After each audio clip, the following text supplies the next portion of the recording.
instant refund di Lazada at hindi na daw kailangan ibalik pa yung order mo. Ano nga ba nangyari yun? Tara, alamin natin.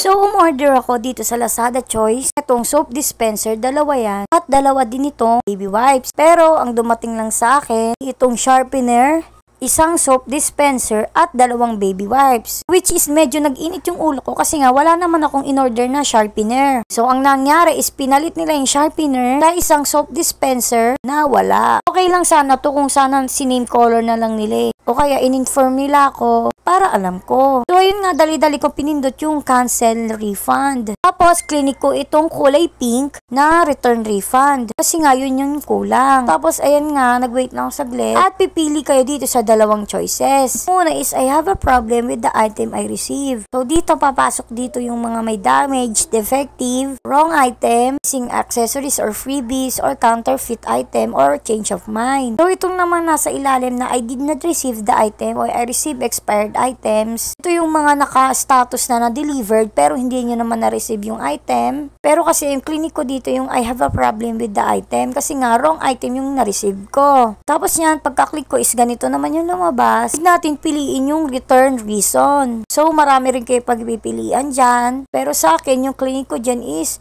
wrong item. Kasi nga, imbis na soap dispenser yung ma-receive ko, ang na-receive ko ay sharpener. Tapos, need na natin i-confirm yung address natin. After natin ma-confirm, yung next naman ay yung return method. So, pipili lang kayo dyan kung pick up, kung drop off, kung LEXPH, or self-arrange. So, sa akin, yung clinic ko dito is pick up, para sila na lang yung pupunta dito sa bahay at sila kukuha mismo yung items. Pipili lang kayo na date kung kailan kayo available at between 9 AM to 9 PM sila pwedeng pumunta, walang exact oras. Pero may marireceive kayo niya na text kung papunta na sila or kung malapit na sila. Tapos yan, kinonfirm ko lang. Tapos yung next naman is yung comments. Ang nilagay ko nga lang dito is dapat nga soap dispenser yung marireceive ko pero ang pinadala is sharpener. Tapos, yung next yan is mag-upload tayo ng photo at upload tayo ng video. So, ayun nga, inilagay ko yung photo na pinakita ko sa inyo kanina at yung video rin. Tapos, ayun nga, clinic ko lang yung yes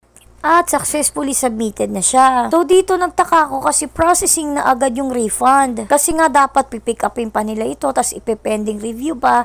Pero sa akin is na-refund na agad. So, wala na nangyaring pick up or may kukuha nung in-order ko dito at nag-wait na lang ako ng refund. So dito kung makikita ninyo yung Lazada wallet ko is 0 pa lang. Kaya ako pinakita sa inyo yan kasi nga yung refund ko ay mapupunta sa aking Lazada wallet dahil nga yun yung ginamit ko sa pagbili dito sa may Lazada. Tapos ito 1 oras lang yata makalipas nito or wala pang 1 oras. Na-receive ko na rin agad yung refund ko. Sabi pa nga dito is naka-receive daw ako ng instant refund. So ang instant refund na ito ay no need na i-return at ito ay special one-time offer lamang. At hindi siya applicable sa lahat ng returns. Kaya huwag kayo magtataka kung wala kayo nito kasi nga special one-time offer lang ito at hindi siya applicable sa lahat ng returns. So ayan, kaya dali-dali ko na rin chinek yung Lazada wallet ko kung talaga bang na-refund na. Kasi nga ang sabi dito is 1 to 15 days daw bago ma-receive. Pero yun nga yung akin is na-receive ko naman agad which is very good talaga. So sana may natutunan kayo sa video na ito kaya thank you for watching. Yun lang.